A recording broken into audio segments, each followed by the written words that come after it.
Hey guys, welcome back to my YouTube channel. I hope आप सभी ठीक होंगे। सो गाइस, आज हम देखने वाले हैं गन्ने का लाल सड़ा रोग। आप लोगों में से किसी ने कमेंट किया था कि गन्ने के लाल सड़ा रोग के बारे में बताइए और इसके बारे में वीडियो बनाइए करके। तो फाइनली आज का ये जो हमारा वीडियो है ये कमेंट पर बेस्ड है। आज हम देखने वाले हैं गन्ने का लाल सड़ा रोग। और बहुत सारे लोग जो है कमेंट्स करें कि इस टॉपिक पर वीडियो बनाइए करके। तो सभी टॉपिक पर तो जो है वीडियो मैं एक साथ नहीं बना सकता, धीरे धीरे जो है आएगा, है ना। क्योंकि मेरा भी बहुत सारा काम रहता है, तो फिर धीरे धीरे करके आएगा, लेकिन आएगा वीडियो, है ना। तो फिर आज जो है फाइनली हम गन्ने का लाल सटन रोग देखेंगे। ये जो टॉपिक है गाइस, ये जो है BSc third year botany paper 1 का टॉपिक है ना। और कोई ना कोई एक डिसीज़ जो है आपको दिया ही जाएगा, जैसे कि मूंगफली का टिक्का डिसीज़ हो सकता है, या धान का ब्लाइट रोग हो सकता है, या फिर ये जो गन्ने का लाल सटन रोग है, या फिर एक बैगन का भी मैंने बताया था शायद आप लोगों को, है ना। तो फिर कोई ना कोई एक डिसीज़ जो है आपको दे दिया जाएगा। और ये जो क्वेश्चन है गाइस, ये 5 नंबर के लिए आता है ना। तो फिर कितना लिखना है, क्या कुछ लिखना है, वो सारा कुछ जो हम इस वीडियो में देखेंगे। तो फिर एग्ज़ाम में क्वेश्चन आता है कि गन्ने के लाल सटा रोग के बारे में वर्णन कीजिए, या फिर गाइस कोलेटोट्राइकम के बारे में दे दिया जाता है ना। अभी कोलेटोट्राइकम क्या है, तो फिर इसी की वजह से जो है लाल सटा रोग होता है गन्ने में, ठीक है। तो फिर दोनों में से कोई भी दे, आपको जो है यही लिखना है जो मैं अभी बताऊंगा, है ना। तो फिर सबसे पहला जो है गाइस, हम इसका इंट्रोडक्शन देखेंगे कि आखिर गन्ने का लाल सटा रोग किसके कारण होता है। जैसे कि कोलेटोट्राइकम है तो कोलेटोट्राइकम के बारे में इंट्रोडक्शन देखेंगे। फिर देखेंगे सिस्टमेटिक पोजीशन। ये जो कोलेटोट्राइकम है गाइस, इसका वर्गीकृत स्थिति देखेंगे। किस इसका फाइलम क्या है, इसका फैमिली क्या है, जीनस क्या है, ये सारा कुछ, है ना। उसके बाद देखेंगे वेजिटेटिव स्ट्रक्चर ऑफ कोलेटोट्राइकम।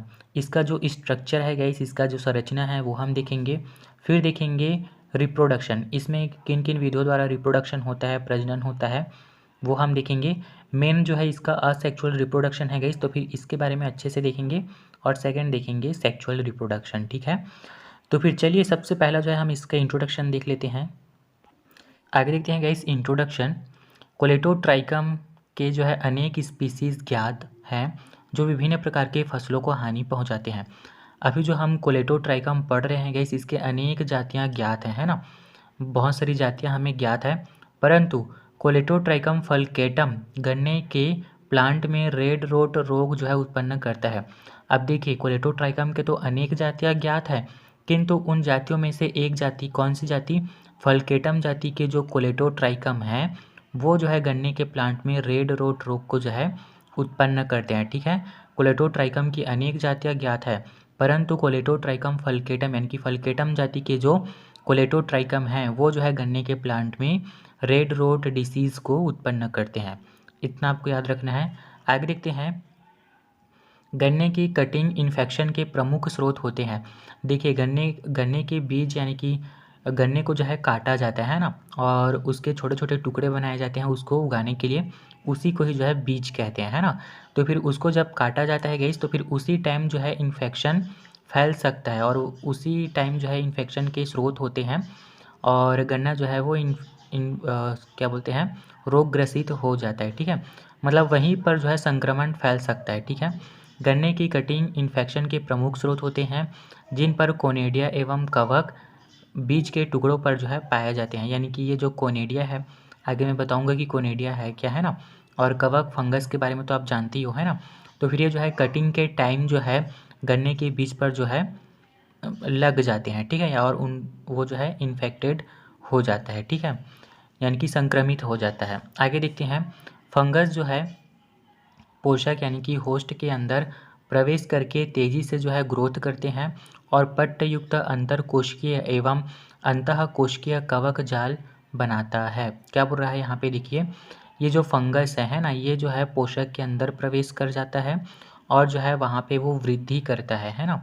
और पट्टयुक्त अंतरकोशिकीय, पट्टयुक्त मैं आगे बताऊंगा, पट्टयुक्त मतलब पट्टी के समान, है ना।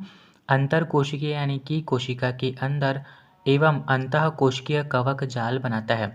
तो फिर ये क्या करता है, कवक होस्ट में यानी कि गन्ने के प्लांट में इंटर करता है, और अंतरकोशिकीय यानी कि कोशिका के अंदर जो है कवक जाल बना लेता है, ठीक है। इतना जो है आपको याद रखना है कोलेटोट्राइकम के इंट्रोडक्शन में, ठीक है। सबसे पहला कोलेटोट्राइकम के फल्केटम जाति के जो कोलेटोट्राइकम होते हैं वो जो है रेड रोड डिसीज़ उत्पन्न करते हैं। गन्ना जो है गन्ना कब संक्रमित होता है, तो इसके कटिंग के समय ये संक्रमित हो सकता है। आगे बात करें तो फंगस जो है इसमें पोषक में यानी कि गन्ने के अंदर प्रवेश करता है और ग्रोथ करता है और पट्टयुक्त अंतरकोशिकीय कवक जाल जो है बना लेता है। इतना जो है आपको याद रखना है, ठीक है। अब जो है इसका वर्गीकृत स्थिति देख लेते हैं, सिस्टमैटिक पोजीशन। तो इसके डिवीज़न की बात करें तो फिर इसका डिवीज़न है यूमाइकोटिना, इसका सब डिवीज़न है ड्यूटेरोमाइकोटिना, क्लास है इसका ड्यूटेरोमाइसिटीज़, फैमिली है मेलेनकोनिएसी, है ना, और जीनस है कोलेटोट्राइकम, ठीक है, कोलेटोट्राइकम। ये जो है इसकी जाति है, जीनस है ना, वंश है। और इसकी जाति की बात करें तो फल्केटम, ठीक है। यहाँ पे हमने लिखा है ना फल्केटम, ये, तो फिर ये इसकी जाति है, ठीक है, और ये इसका जो है वंश है कोलेटोट्राइकम। आगे बढ़ते हैं और देखते हैं गाइस कायिक संरचना, वेजिटेटिव स्ट्रक्चर, है ना। तो कोलेटोट्राइकम का कवक जाल अंतरकोशिकीय अवकाशों में एक शाखा है, ठीक है। यानी कि ये जो कोलेटोट्राइकम का जो कवक जाल है गाइस वो कोशिकाओं के अंदर होता है, यानी कि होस्ट सेल के अंदर, ठीक है। और ये जो है अवकाशों में एक शाखा है, मैं आगे बताऊंगा शाखीय है कि नहीं, है ना। यह शाखित एवं पट्टयुक्त होते हैं। कैसे होते हैं? यह शाखित एवं पट्टयुक्त होते हैं। इनके कवक तंतु जो है प्रारंभ में पारदर्शी होते हैं, बाद में ये जो है गहरे रंग के हो जाते हैं। और इसके जो कवक तंतु होते हैं ना, वो जो है प्रारंभ में कैसे होते हैं? पारदर्शी होते हैं, बाद में जो है वो गहरे रंग के हो जाते हैं। इनका जो साइटोप्लाज्म होता है गाइस वो घना होता है, यानी कि इनका जो कोशिका द्रव्य होता है वो घना होता है, जिसमें ऑयल ड्रॉप्स जो है पाई जाती है। और इनका जो कोशिका द्रव्य होता है इसमें जो है तेल के बूंदें पाई जाती है, ठीक है। पुराने कवक तंतु जो है अत्यधिक उलझे हुए होते हैं और होस्ट की आउटर स्किन के ठीक नीचे स्ट्रोमा बना लेते हैं। अब देखिए जब ये डेवलप करते हैं, है ना, होस्ट सेल में, तब जो होस्ट जो है उसकी पत्ती के आउटर स्किन में, ये जैसे कि ये पत्ती है ना, तो फिर इसके आउटर लाइन के ठीक नीचे, आउटर स्किन यानी कि बाह्य त्वचा के ठीक नीचे जो है क्या बना लेते हैं? स्ट्रोमा बना लेते हैं। अब स्ट्रोमा क्या है मैं आगे बताऊंगा आप लोगों को। यहाँ पे रिप्रोडक्शन काटना है ना, यहाँ पे ये स्ट्रक्चर देखिए, ये इस प्रकार से जो है स्ट्रोमा बना लेते हैं, ठीक है। इसको जो है आप लोग बेंजीन का स्ट्रक्चर देखे हो ना, उस प्रकार से भी जो है इस गोले गोले को जो है आप वैसे ही बना सकते हो बेंजीन के स्ट्रक्चर की तरह, ठीक है। तो फिर ये होता है गाइस स्ट्रोमा, ठीक है। और इसमें जो है ये कोनेडियम लगे होते हैं, और ये कोनेडियम किसके ऊपर लगे होते हैं? कोनेडियोफोर के ऊपर लगे होते हैं, ठीक है। ये इसका कवक जाल है, ठीक है। क्या है ये? इसका कवक जाल है। ये है एपिडर्मिस, बाह्य त्वचा का एपिडर्मिस, है ना। और ये जो है स्ट्रोमा है, और ये इस प्रकार से जो है फिला तंतु पाए जाते हैं, है ना। और ये जो है कोनेडियोफोर है, और इसके अंदर जो है कोनेडियम जो है लगा होता है ऊपर में, टॉप में कोनेडियम, ठीक है। उस प्रकार से देखिए अगर हम एक तंतु को देखें, है ना, जैसे कि ये एक है, उसको हम इधर देखें तो फिर वो इस प्रकार से दिखाई देता है। ये जो है यहाँ से यहाँ तक एक कोनेडियोफोर है, और उसके ऊपर जो है एक कोनेडियम लगा होता है। अगर एक कोनेडियम को देखें, है ना, कोनेडिया को देखें तो वो इस प्रकार से दिखाई देता है। तो फिर ये इसका स्ट्रक्चर है, ठीक है। कोनेडियोफोर कुछ नहीं है, इस प्रकार से जालीनुमा स्ट्रक्चर बना देना है, उसमें खंभे नुमा इस प्रकार से बना देना है, ठीक है। मात्र ये याद रखना है कि ये कोनेडियोफोर है, और कोनेडियोफोर के ऊपर जो है कोनेडिया या कोनेडियम लगा होता है, ठीक है। आगे बढ़ते हैं और देखते हैं इसका रिप्रोडक्शन। तो गाइस इनमें रिप्रोडक्शन जो है प्रायः असेक्सुअल विधि से होता है ना, अलैंगिक विधि द्वारा ही होता है। इसमें सेक्सुअल रिप्रोडक्शन को जो है इसको माइकोटीना के जो है ग्लोमेरेला टुकुमैनिएंसिस के रूप में जो है जाना जाता है, ठीक है। तो मेन जो है यहाँ पे असेक्सुअल रिप्रोडक्शन है, जिसके बारे में जो है हम देखने वाले हैं, है ना। तो देखते हैं गाइस असेक्सुअल रिप्रोडक्शन जो है कोनेडिया द्वारा होता है। अभी जो हमने कोनेडिया देखा है ना, उसी के ही द्वारा जो है असेक्सुअल रिप्रोडक्शन होता है। कोनेडिया का निर्माण जो है कोनेडियोफोर के ऊपर होता है, जैसे कि मैंने डायग्राम दिखाया आप लोगों को, तब बताया था कि कोनेडियोफोर के ऊपर जो है कोनेडिया लगा होता है, ठीक है, जिसे एसरवुलस जो है कहते हैं। क्या कहते हैं? जिसे एसरवुलस जो है कहते हैं। एसर बुलस का निर्माण पत्ती के आउटर स्किन के ठीक नीचे होता है। अभी जो एसर बुलस है या कोनिडियोफोर है, उनका निर्माण पत्ती का जो आउटर स्किन होता है, गाइस बाह्य त्वचा होता है, उसके ठीक नीचे होता है। उसके ठीक नीचे क्या बनता है, स्ट्रोमा बनता है, हमने कहा था ना, ठीक है ना। तो वहीं पर जो है एसर बुलस का जो है निर्माण होता है, ठीक है। प्रत्येक एसर बुलस एक डॉट लाइक स्ट्रक्चर होता है जिसमें बहुत से पट्ट रहित और क्या बोला है, यूनिसेल्यूलर कोनिडियोफोर जो है पाए जाते हैं। ये जो एसर बुलस होते हैं ना, ये कैसे दिखाई देते हैं, तो ये डॉट लाइक बिंदु के समान स्ट्रक्चर दिखाई देते हैं जिसमें बहुत से जो है पट्ट रहित यूनिसेल्यूलर यानी कि एक कोशिकीय कोनिडियोफोर जो है पाए जाते हैं ना। जो कोनिडियोफोर हमने देखा वो कैसे होते हैं, एक कोशिकीय होते हैं और पट्ट रहित होते हैं, ठीक है। आगे देखते हैं, प्रत्येक कोनिडियोफोर के ऊपर जो है एक कोनिडियम पाया जाता है। कोनिडियोफोर के ऊपर जो है बहुत से कोनिडिया का निर्माण होता है और बाह्य त्वचा के ठीक नीचे जमा होता जाता है।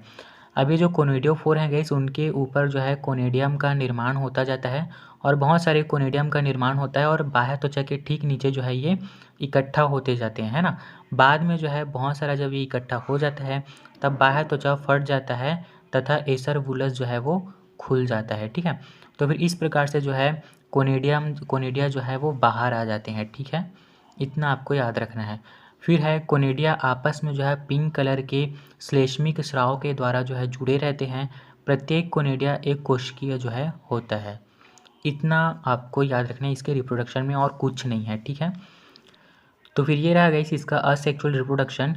सेक्सुअल रिप्रोडक्शन के बारे में आप लोग थोड़ा सा देख लीजिए, ये इतना इम्पॉर्टेंट नहीं है, फिर भी मैंने कुछ लाइन लिखा है ना। तो फिर असेक्सुअल रिप्रोडक्शन इम्पॉर्टेंट है, थोड़ा सा मैं और बता दूँ। ये असेक्सुअल रिप्रोडक्शन के बारे में थोड़ा सा, है ना। ये जो है कोनिडिया के द्वारा असेक्सुअल रिप्रोडक्शन होता है। ये कोनिडिया कहाँ बनते हैं, तो ये कोनिडियोफोर के ऊपर बनते हैं।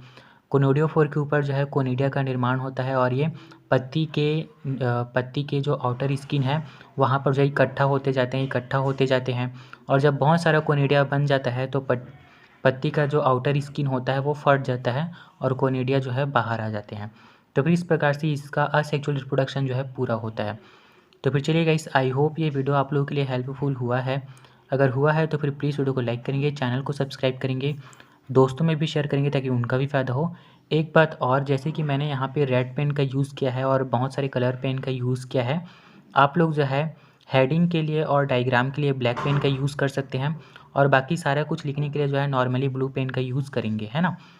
और हो सकता है तो फिर गूगल में आप लोग जाइएगा और गन्ने के लाल सड़ा रोग के बारे में जो है आप लोग डायग्राम वगैरह वहाँ पे देख लेंगे कि अगर गन्ने में होता है तो फिर किस प्रकार से जो है वो दिखाई देता है, ठीक है। अगर हो सकेगा तो फिर मैं एडिटिंग के टाइम जो है डाल दूँगा, नहीं तो फिर आप लोग गूगल में जा कर के देख सकते हैं, ठीक है।